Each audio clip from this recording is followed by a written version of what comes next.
Note: when using other machine models, the corresponding backplate needs to be replaced.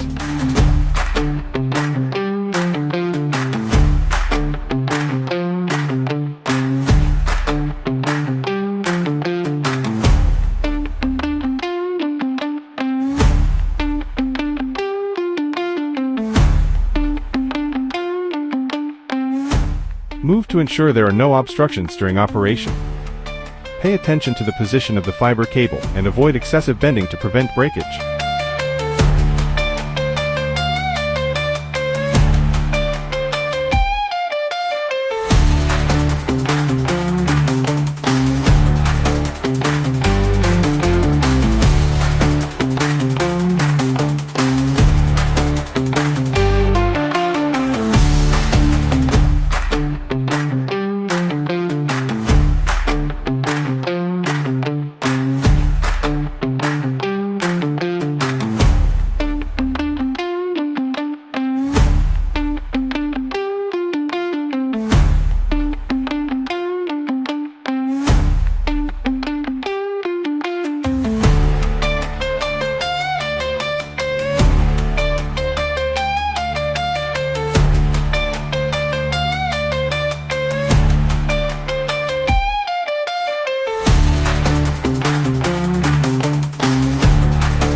High-frequency mode is suitable for processing smooth surfaces, fine marking, and coating removal.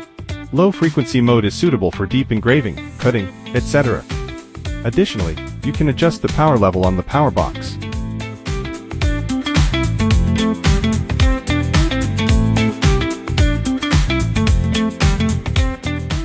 Adjust parameters.